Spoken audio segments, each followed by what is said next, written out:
Muy buenas noches, Nona Church en español. ¿Cómo se encuentra usted? Bienvenido, bienvenida.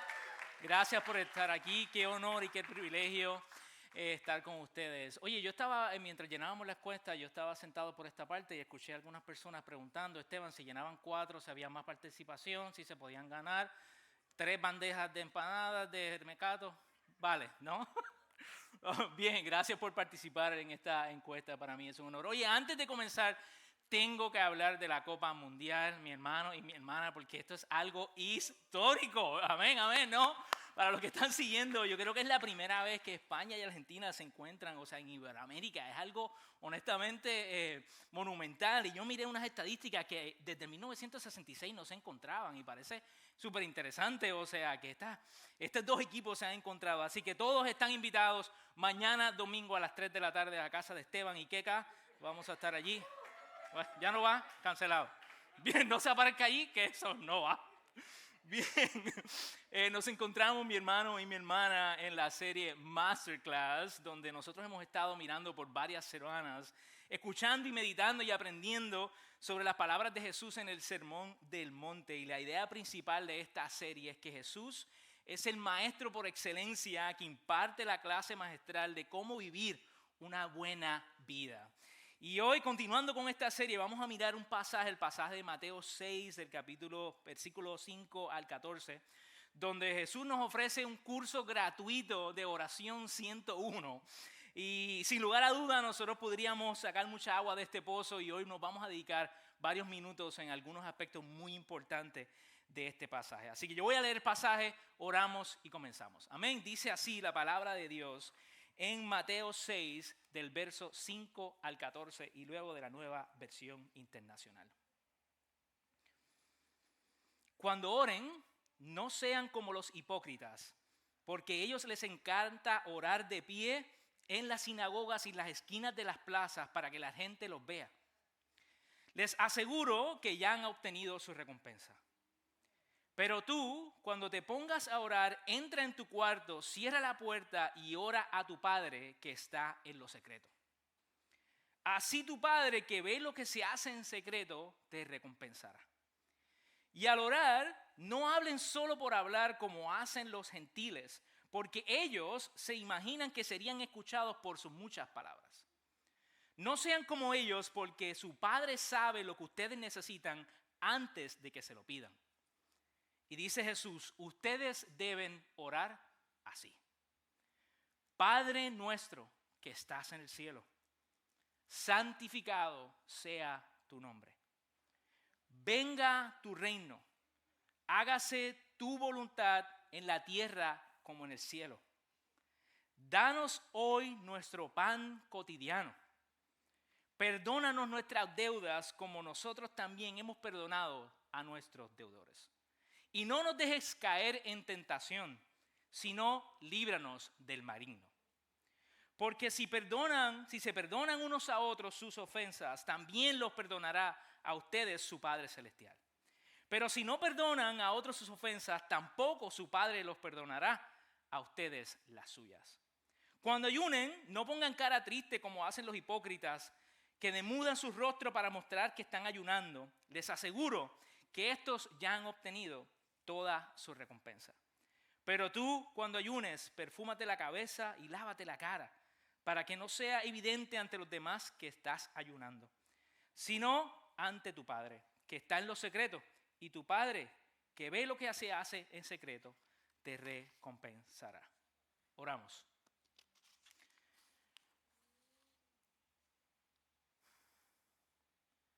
Señor, esta es tu palabra. Nosotros esta noche hemos venido a escucharte a ti. Y en mi oración, con mi corazón en la mano, que me escondas detrás de la cruz de Cristo. Y tú hables a nuestros corazones, al mío y a cada uno de mis hermanos y mi hermana, que esta noche se han dado cita para escuchar lo que tú quieres decirnos a nosotros. Te ruego que nos hagas sensible a tu espíritu, que nos transformes y que hoy salgamos impactados por el poder de tu palabra y por lo que tú quieres decir hoy. En el nombre de Jesús. Amén y amén. Yo recuerdo que eran aproximadamente las 10 de la noche. Tenía el llavero de la tienda en mi mano que pesaba por varias llaves que habían, cerré la tienda. En estos años universitarios míos, como cualquier estudiante, me encontraba trabajando a tiempo parcial en las noches en una tienda de vitaminas. Y al cerrar la tienda recuerdo caminar hacia mi coche, hacia mi carro, mi Toyota Corolla del 1980, que con mucho sacrificio había ahorrado por mucho tiempo.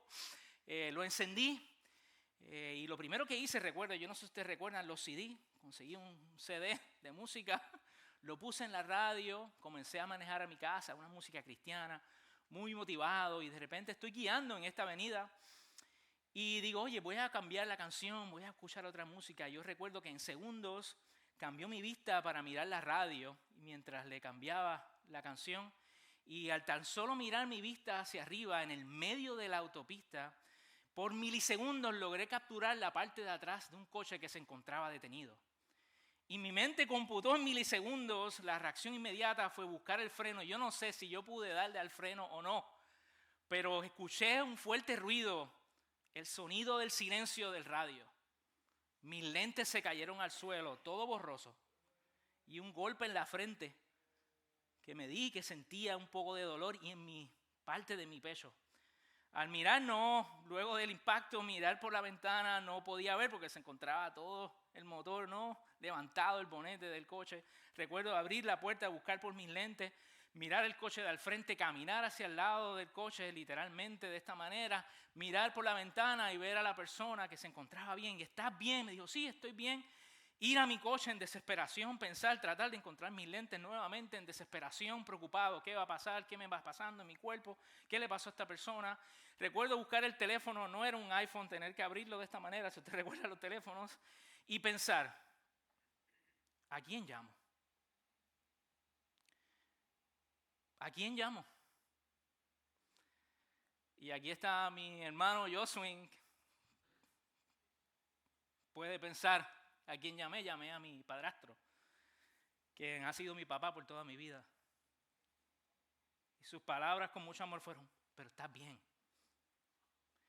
Y con amor y devoción me dijo, no te preocupes, estás bien. Me ayudó, llamamos una grúa y llegué a mi casa, gracias a Dios, nada serio ocurrió para mí ni para otra persona, además de mi coche completamente destrozado. Y yo quisiera comenzar preguntándonos, que todos nos preguntásemos hoy, en una situación como esta, ¿a quién llamarías tú?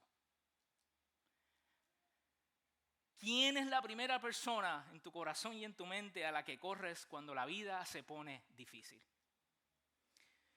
Y yo quisiera someter la idea principal de lo que me gustaría compartir con ustedes hoy, es la siguiente, que la oración no es únicamente hablar con Dios, sino que la oración revela hacia dónde corre nuestro corazón.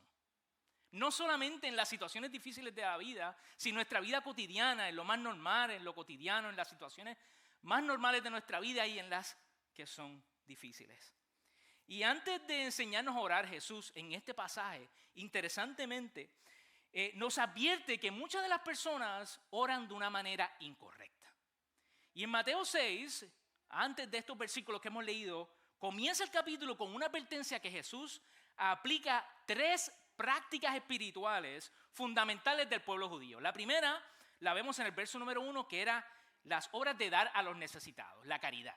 Luego habla de orar, que es la que vamos a mirar nosotros hoy, y luego habla un poco sobre el ayuno. Y estos 3 elementos son buenas prácticas del pueblo judío y buenas prácticas para nosotros encarnar hoy en día.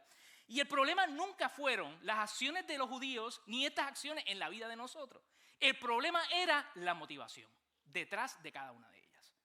Así que Dios no solo mira, mi hermano y mi hermana, lo que hacemos, sino mira por qué lo hacemos.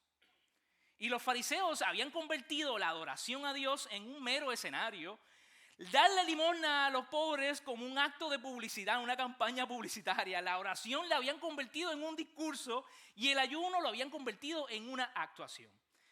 Estos fariseos habían transformado estos actos de devoción en unas exhibiciones públicas.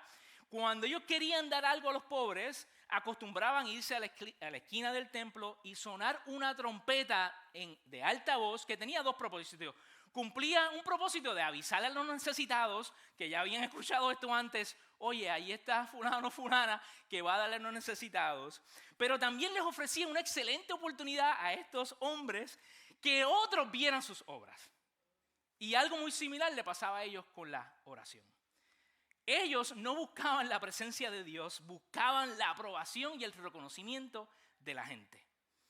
Y esto era una realidad en sus vidas. Y yo quisiera mostrar una pequeña cláusula que quisiera someter a ustedes de una película que se llama El abogado del diablo. Una película bastante fuerte de hace muchos años atrás. Y la película, Dios bendiga a todos los abogados que están aquí, vamos al final a orar por ustedes. Es broma, no nada contra los abogados. Pero esta película, al final de la película, este hombre, a través de toda la película, este actor que lo hace Keanu Reeves, es un abogado y entra a este bufete de abogados donde el diablo se hace pasar como el líder de este bufete de abogados y es manipulado para someterse sobre un caso y mentir sobre este caso. Y al final del caso, Keanu Reeves tiene un remordimiento sobre todo lo que está haciendo mal de la película todo, y dice, no voy a participar en este caso porque esto está incorrecto. Y al final, cuando está saliendo Keanu Reeves luego de este remordimiento, hay una conversación bien breve que quisiera presentarles a ustedes. Y este periodista se acerca a Keanu Reeves, que acaba de entrar en un cargo de conciencia y reconocer que no puede seguir haciendo esto. Y le dice, Kevin, oye, esta historia de lo que tú acabas de hacer es algo muy bueno. Amigo, esta es la historia que yo he soñado con conseguir. Y Kevin, convencido, le dice, no hay ninguna historia, yo no voy a participar en nada, lo que estaba haciendo mal. Y el periodista le dice, oye, tienes que estar bromeando, esto es algo enorme. Y Kevin le dice, oye, me van a quitar la licencia, esto es lo único que tú puedes contar de esta historia. Y el reportero le dice, oye, no vas a quitarte la licencia cuando yo cuente esta impresionante historia. Y le dice, esta historia, estas son las palabras del periodista convenciendo a Keanu Reeves, esta historia merece contarse, es sobre ti, eres una estrella. Y en esos segundos, el corazón de este abogado, lleno de vanidad y de orgullo, medita y dice, llámame el próximo lunes. Y el periodista se convierte en la figura del diablo que ha estado durante toda la película y dice, vanidad, sin duda mi pecado favorito.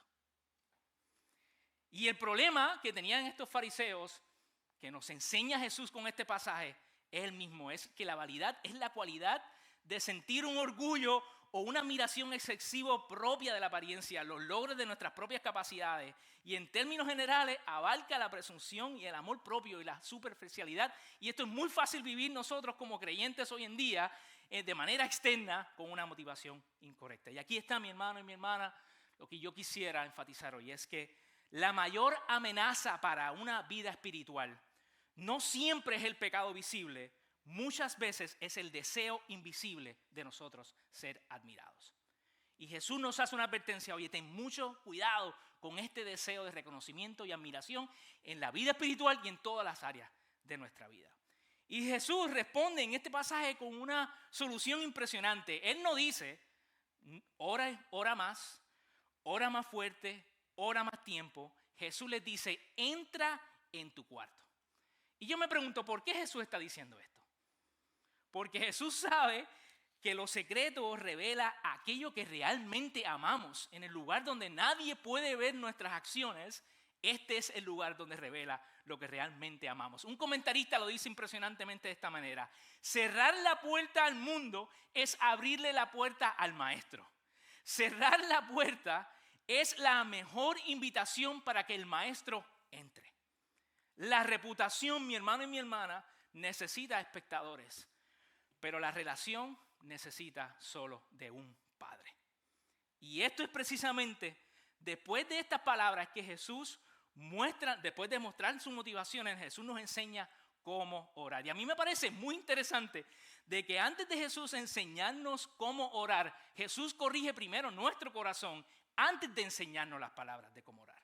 ¿Y por qué? Porque mi hermano y mi hermana, Dios está más interesado en formar personas que repitan menos palabras y vivan más cerca de Él. Porque una oración correcta nunca comienza con las palabras correctas. Comienza con un corazón correcto. No se trata de palabrería, se trata de un corazón dispuesto. Veamos entonces bien breve, mi hermano y mi hermana, cómo Jesús nos enseña a orar en su curso Oración 101, completamente gratis, disponible en el texto bíblico para nosotros. En primer lugar, Jesús nos enseña, oramos como hijas e hijos que se acercan a un buen Padre. El primer punto es, oramos como hijos e hijas que se acercan a un buen Padre. Mateo 6, 9 al 10 dice así, ustedes deben orar así. Padre nuestro que estás en el cielo, santificado sea tu nombre, venga tu reino, hágase tu voluntad en la tierra como en el cielo. Así que vamos a detenernos brevemente y analizar varios de estos versos. Comienza diciendo, Padre nuestro que estás en el cielo. En primer lugar, mi hermano y mi hermana, tenemos que reconocer que estas primeras palabras del Padre nuestro no son una petición. Aquí no hay nada que se está pidiendo. ¿Okay? Es una declaración, es muy importante. Y esta palabra Padre ocurre unas 63 veces en todo el libro de Mateos. 28 de ellas se refieren a Dios como Padre. Y en estos 8 versos que acabamos de leer encontramos una tercera parte de las palabras que utiliza Padre con Mateo a través de todo el pasaje. En el verso 6 dice que es un Padre que está en lo secreto y nos escucha en lo secreto. En el verso 8 dice que es un Padre que sabe lo que necesitamos. En el verso 9 dice que es un Padre y que está gobernando sobre todas las cosas. En el 14 y el 15 dice que es un Padre que nos perdona. Y en el verso 7, en el verso 11 del capítulo 7 dice que es un Padre que nos da buenas cosas. Mi hermano y mi hermana, aquí vemos a Jesús, el Hijo de Dios, Dios mismo hecho hombre, en su clase magistral de Oración 101, nos revela una de las verdades más transformadoras del texto bíblico, y es que el Dios soberano, gobierno del universo, que gobierna desde los cielos, quiere que nosotros nos acerquemos a Él como un Padre. Escucha bien, el mismo Dios que gobierna sobre las galaxias, que tiene el poder de sobre toda la humanidad, desea inclinar su oído a sus hijos y sus hijas con amor.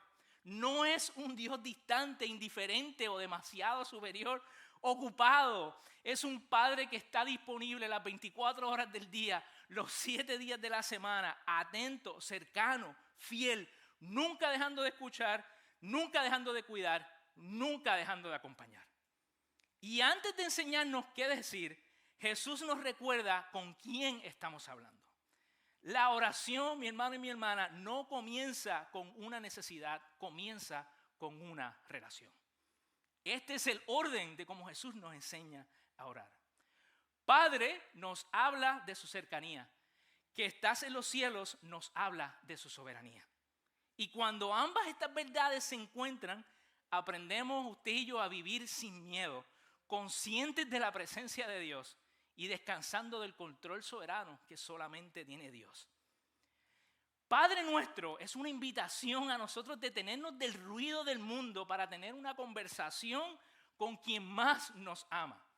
No se trata, mi hermano y mi hermana, de repetir palabras vanas o vocabulario religioso perfecto con una dicción perfecta, ni de impresionar a otros. Se trata de apartar un tiempo, una opción precisa en nuestras vidas para hablar con nuestro Padre Celestial.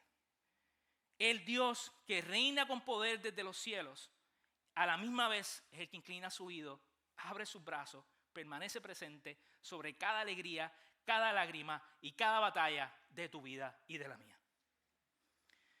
Y hay una película que a mí me encanta mucho que ilustra muy bien este deseo de acercarnos y correr a Dios. Y es la película de Patriot, donde Mel Gibson es un militar. Su hija pequeña nunca ha podido verbalizar y comunicarse con él por diferentes traumas. Y yo quisiera que veamos este corto video. Goodbye. Goodbye.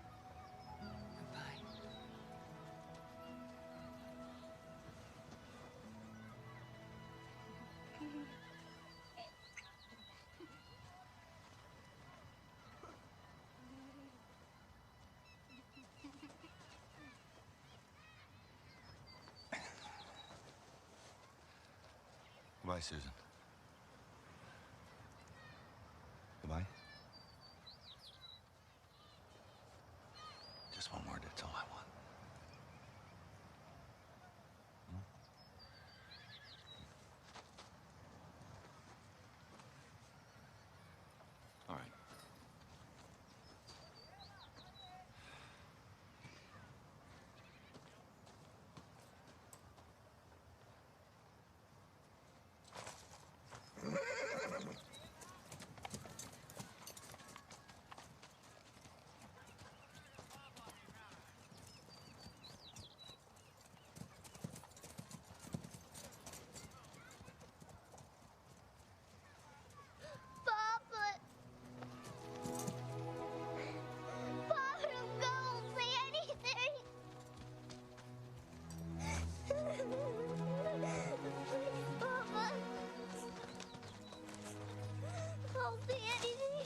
Susan. I promise. I'll come back. I'll come back. You believe me? You know, you make me very happy.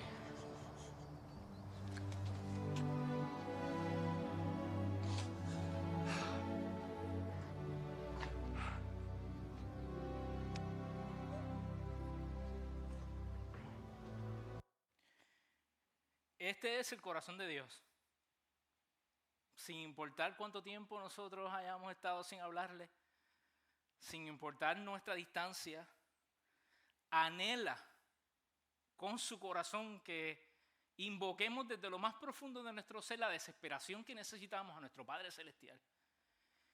Y yo recuerdo hace algunos meses atrás, mi hija Sofía, que se encuentra aquí, yo me encontraba trabajando y fue bien inesperado para mí y me movió mucho que ella me interrumpió. Creo que nunca antes lo habías hecho así. Me tocó el hombro, me miró a los ojos y me dijo, te amo. Fueron 2 palabras, todo lo que tuvo que decir. Y yo me sentí lleno de amor. Y ese es Dios nuestro Padre, anhelando que nosotros nos acerquemos a Él, que corramos a Él, siempre presente sin importar nuestra vida, sin palabrerías, con un corazón dispuesto y genuino. Jesús continúa diciendo, santificado sea tu nombre. Y me gusta como la traducción lenguaje actual dice, que todos reconozcan que tú eres el Rey. Y esta parte es muy importante porque la idea principal no es simplemente decir que Dios es santo, sino desear que toda la creación reconozca que realmente es Dios. Porque la oración verdadera, mi hermano y mi hermana, comienza cuando Dios deja de ser el medio y se vuelve el fin. En otras palabras, el centro de la oración no soy yo, es la gloria de Dios. Nosotros no buscamos que Dios haga famoso nuestro nombre, buscamos que el mundo reconozca el suyo. Y esto debe ser parte de la oración. Continúa diciendo, venga tu reino. Y la traducción lenguaje actual carga un excelente poder al traducir, ven y sé nuestro único rey, traduce este comité. Y a mí me parece que el mayor riesgo de esta frase, venga tu reino, es que nosotros convirtamos esto de venga tu reino como una explicación puramente escatológica. O sea, esto tiene que ver del final de los tiempos cuando estemos en el cielo.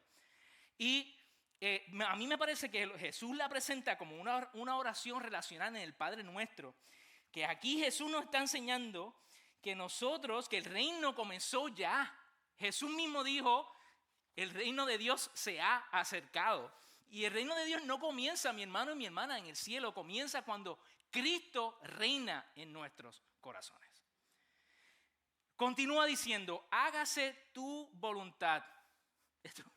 Esto es muy peligroso, esta es la oración que Jesús nos está enseñando ahora. Dice, hágase tu voluntad en la tierra y en el cielo. Hágase tu voluntad, mi hermano y mi hermana, es renunciar al control absoluto del propósito de nuestro Padre. La oración no consiste en convencer a Dios de que se haga mi voluntad, sino de que transforme mi corazón para nosotros amar la suya. Confiar en el corazón del Padre que hace posible rendir toda nuestra voluntad. Porque nuestra obediencia, mi hermano y mi hermana, no nace del miedo, nace de nuestra confianza en un Padre que nos cuida y que nos ama. Así que en resumen, mi hermano y mi hermana, estas son las primeras 3 peticiones que nos muestra Jesús en la oración del Padre Nuestro. Número 1, su nombre. Número 2, su reino. Y número 3, su voluntad. Así que antes de hablar mis necesidades, que no tiene nada de malo, por favor, escúchame bien, no tiene nada de malo. Y la Biblia dice que nos acerquemos a Dios para pedir nuestras necesidades. Jesús nos enseña que en primer lugar debemos tener 3 prioridades. Que su nombre sea exaltado, que su reino avance y que su voluntad gobierne. Porque un hijo que conoce a su padre naturalmente comienza deseando 3 cosas. Que el nombre de su padre sea honrado, que el reino de su padre avance, que la voluntad de su padre se cumpla, no porque tenga que hacerlo, sino porque ama a su padre y reconoce que Dios es quien sostiene el universo, nunca está demasiado ocupado para sostener a cada uno de sus hijos y de sus hijas. Número 2, oramos como dependientes de un Dios soberano que nos da lo que necesitamos. Mateo 6, el verso 11 y 12 dice así: danos hoy nuestro pan cotidiano. Perdona nuestras ofensas como también nosotros perdonamos a los que nos han ofendido. La traducción lenguaje actual lo dice de esta manera: danos la comida que necesitamos hoy.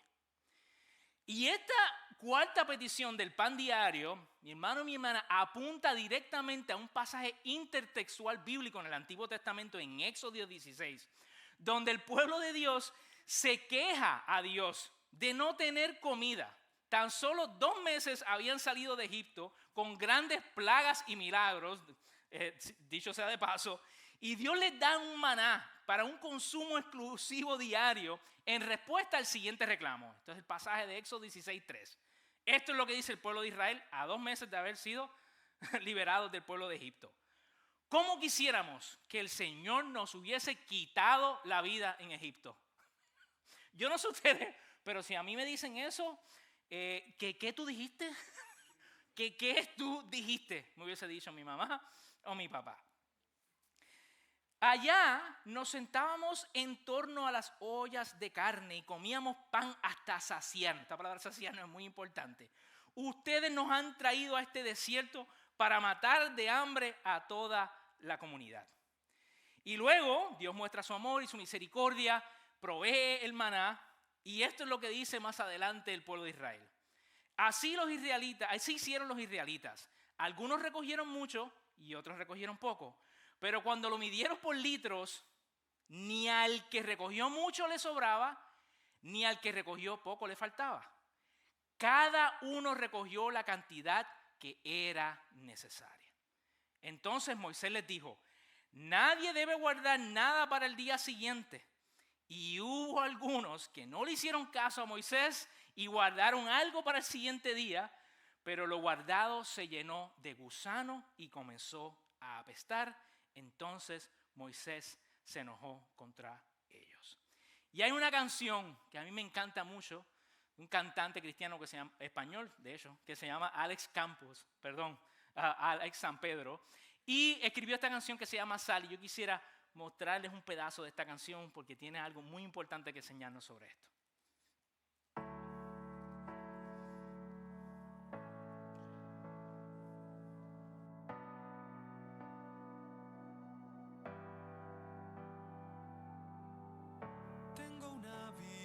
Que no habla, un crucifijo que nos salva, una fe que se cansó de las montañas. Tengo oraciones sin sujeto y he predicado tantas veces en el valle de los huesos secos. Tengo noticias sin oyentes, tengo pacientes esperando el milagro de los peces, pero tengo la red averiada y el vino es vinagre y el pan no sabe a nada. Tengo una sal que ya no sala, una iglesia que no sale, una luz bajo la mesa y una virgen despistada, la levadura en la nevera, mi armadura oxidada. Tengo oro y tengo plata, pero el cojo ya no baila,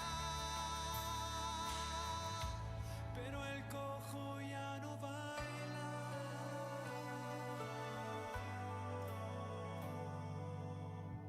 Tengo victorias derrotadas, gente en el templo destemplada, misioneros encerrados en sus casas. Tengo la ofrenda en el banco, las promesas caducadas, el maná está congelado, no hay calor en la palabra, está de fiesta en la atalaya con el buen samaritano. Ya no sufren como hermanos, son cristianos sin agallas. Tengo una sal que ya no sala, una iglesia que no sale. Alex usa la frase: el maná está congelado. Ya no hay calor en la palabra. Y a mí me parece muy interesante porque ilustra muy bien la desconexión de la dependencia de Dios como proveedor.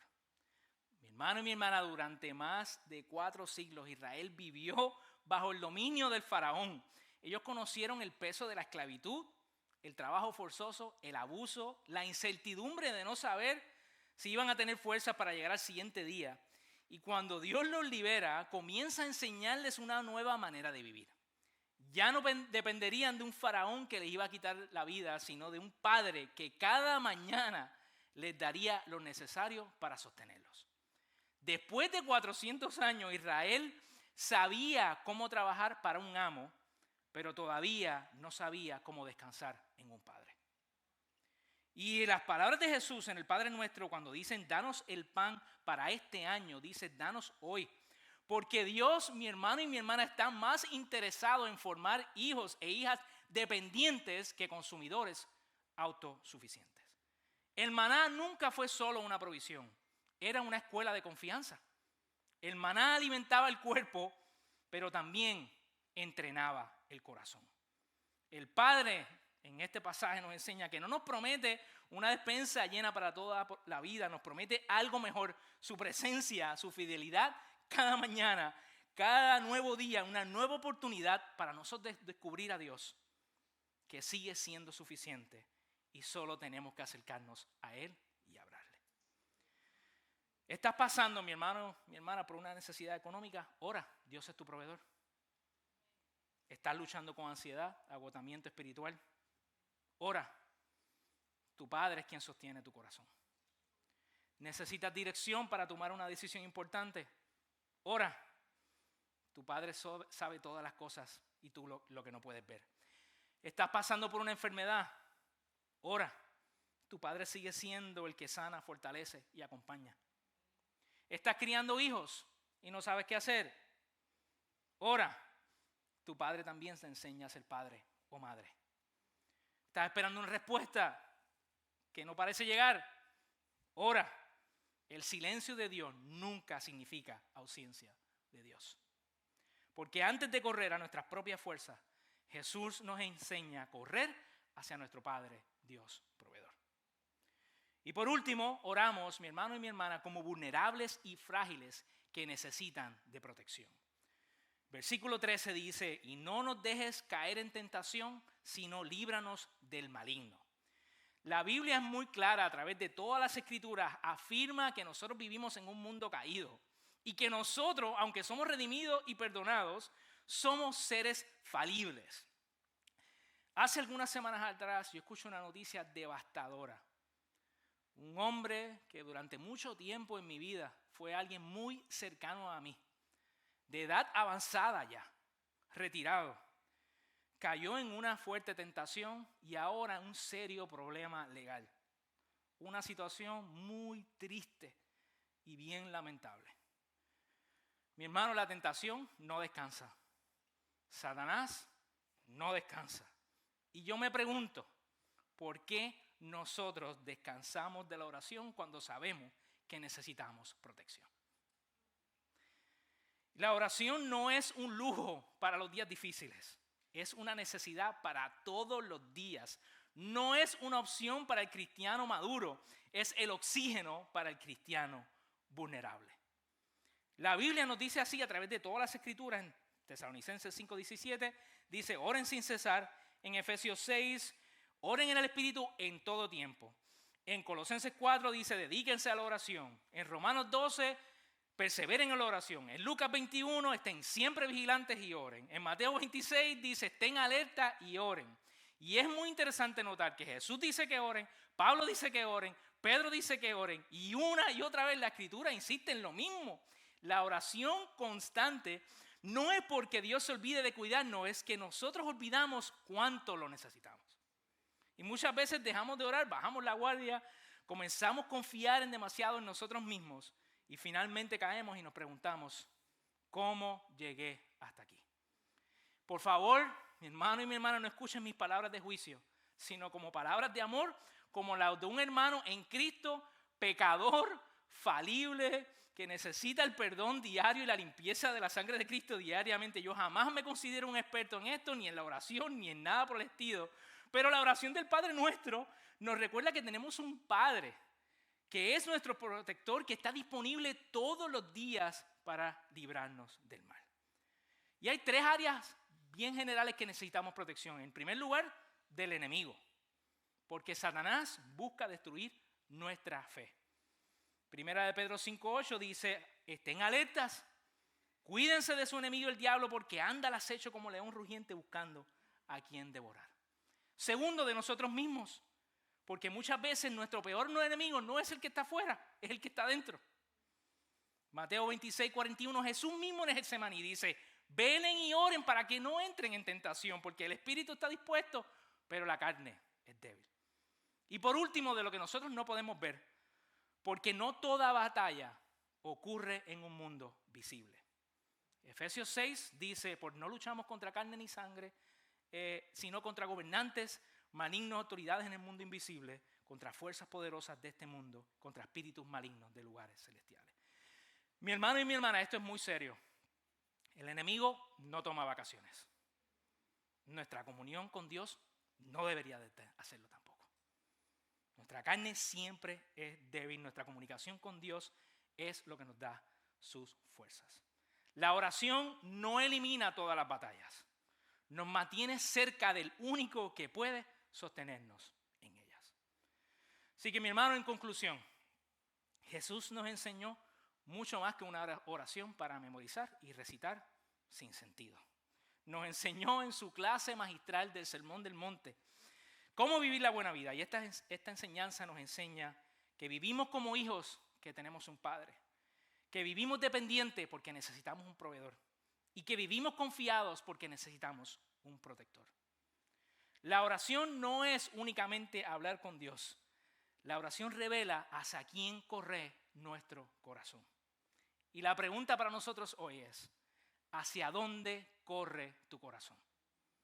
¿Quién es la primera persona en tu vida que acudes cuando necesitas algo? R.C. Sproul lo dice de esta manera, la oración es vital en la vida del cristiano. Alguien puede orar y no ser cristiano, pero no se puede ser cristiano y no orar. Y mi hermano, concluyo. Antes de concluir, quiero hablarle específicamente a un tipo de persona que tengo en mi corazón. Oye, tal vez tu padre terrenal no fue un buen padre.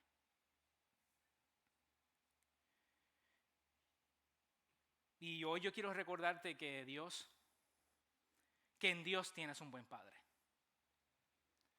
No importa lo que tú hayas vivido en el pasado, Dios jamás será crítico, juicio, jamás manipulará tu corazón, jamás te abandonará y siempre estará. No importa lo que hayas vivido, Dios es un buen padre para ti y Dios siempre ha estado a tu lado. Y el reto para nosotros hoy, esta semana, cuando llegue una buena noticia, ora primero. Cuando llegue una mala noticia, ora primero. Cuando tengas que tomar una decisión, ora primero.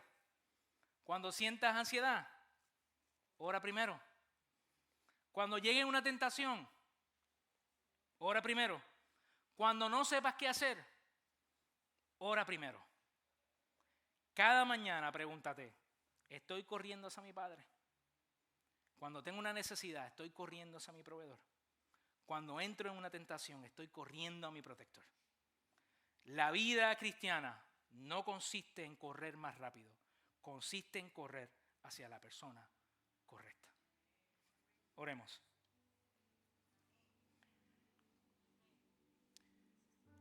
Señor, gracias porque no eres un Dios distante. Eres nuestro Padre, nuestro Abba Padre, que está presente cada día de nuestras vidas. Que tienes tu oído presto para escuchar. Que nos proteges, que nos provees. Gracias, Dios, por tu Hijo Jesús, que pagó un precio para que nuestra relación contigo fuera real, que no hay nada que esconder. Al contrario, hay que correr hacia ti, los brazos abiertos con un corazón sincero y decirte: Padre, te amo, te necesito. Ayúdame a vivir una vida de oración. Antes de actuación, ayúdame a vivir una vida de actuación. Te pedimos esto en el nombre de Jesús. Amén.